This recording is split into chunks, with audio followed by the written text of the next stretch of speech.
Well, I'm here just outside of Denver, Colorado for the new F-150. Not the truck, the engine. It's got the Power Stroke 3-liter diesel engine. By the way, I did a 0 to 60 run for the YouTube channel, Truck Central, so head on over to that channel to check out that video. Anybody that watches my channel knows I love diesel engines. They make so much sense for vehicles like this. Amazing torque, plus amazing fuel economy. Let's get in, go for a drive. All right, getting in this new Power Stroke for the first time, and let's start it up and see how loud it is. It's very quiet. Now, I want to tell you something about this. This engine is being used in other parts of the world and even by other manufacturers.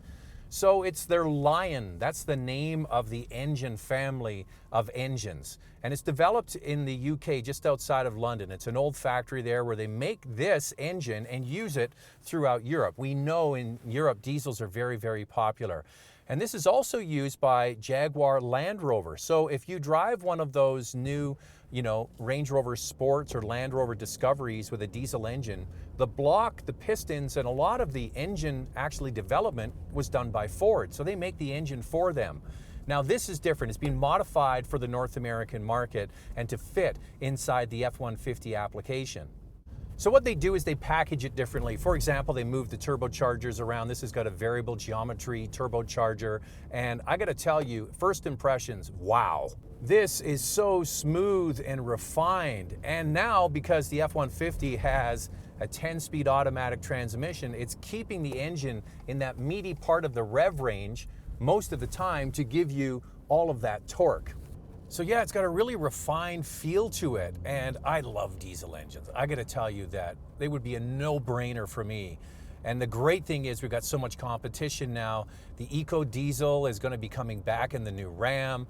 General Motors is coming out with their inline 6-cylinder diesel. We've got this new diesel in the F-150. You don't have to go to a heavy duty or super duty truck anymore. Regular folks can buy a diesel, and it makes so much sense. And this has so much capability. It's got 440 pound-feet of torque and a 10-speed automatic transmission, 250 horsepower. The towing capacity of this engine is 11,400 pounds. That's pretty impressive stuff. And the fuel economy numbers are off the charts.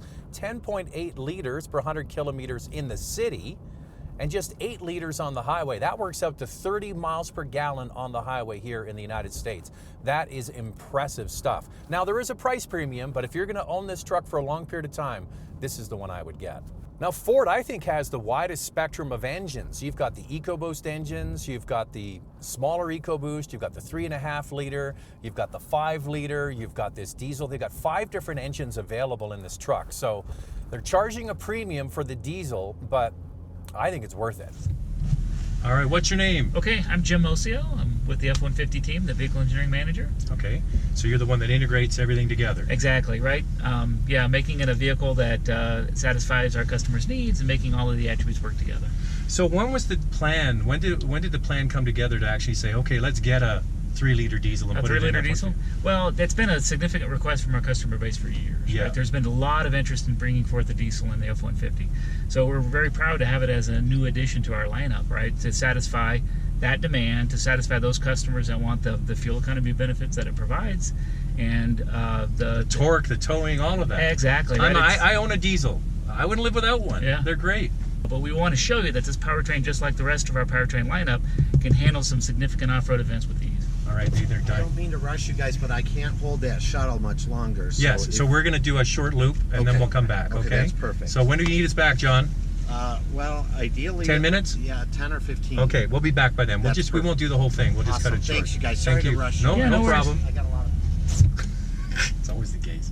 All right, so here we go. So what are we driving in now? Okay, so we have a crew cab 4x4 FX4, right? So FX4 comes along with underbody shielding to protect the underbody components. Right. It comes along with hill descent control, which is a nice feature to help control your speed when you're going down grades. They just told us we got to cut this short. So why don't we do one big hill? Sure, absolutely. And then we'll do the puddle, because I want to go through the puddle. Perfect. The big splash. Okay, the puddle at the end? Yeah. Okay. So what did you need to do to take an existing European diesel and make it for this market? Well, this is a unique application for F-150, right? So it's tailored towards the needs of our customers. It's tailored towards the package requirements that exist to package it in our existing platform. So basically making it fit. Yeah. Well, but also, from a technical aspect or a functional aspect, it's tailored towards what the F-150 customer needs, right? So what were those main things? So, and by the way, including how we tune it, how we calibrate it, right? So again, the nice thing about this addition to our lineup is that, the thing about a diesel is unique versus the gas. The gas offerings that we have is that it stands up very well under load, right? For fuel economy, right? So we, I don't want to overstress the fuel economy fact of it, but we really wanted to optimize for that aspect of it, right? So what did you do other than packaging of the engine and tuning from that European diesel that's so successful in Europe?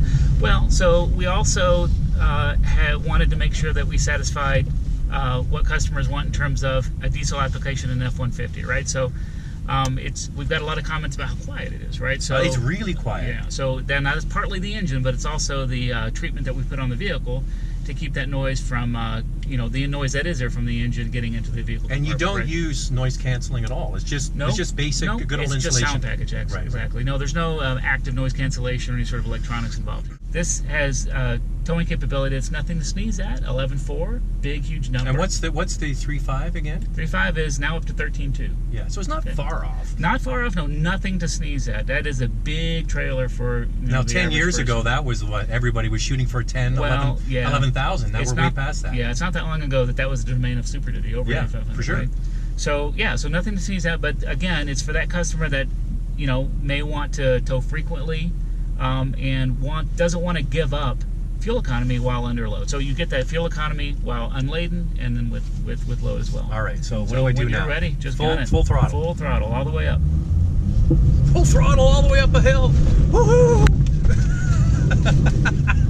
Come on, you can do it. Yep, no problem. Now turn to the left here. Okay, Yeah, you can stop. All right.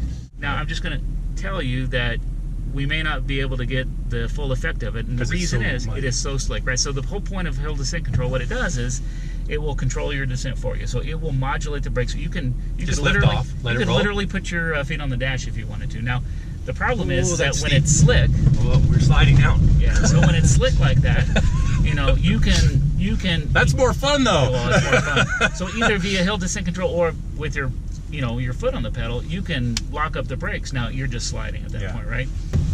So wide open throttle. Wide open throttle. Is that it there? Let me just see. Yeah, straight this way. No holds barred. Come on, you can do it. That's fun too. Fun is measured by the size of your rooster tail. Right? Is that it? I don't think I was that successful. No, anyway, it was fun. You did fun. I get the idea. That and water skiing. Yes. Hey, that was cool.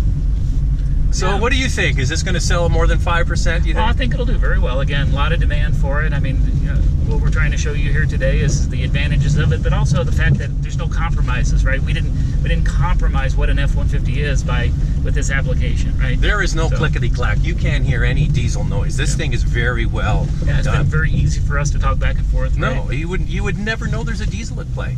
And I love the fuel economy and I love the torque. So if you love diesel, you're going to love this. And you will love it. How does this truck drive for everyday situations though? It's so smooth and refined.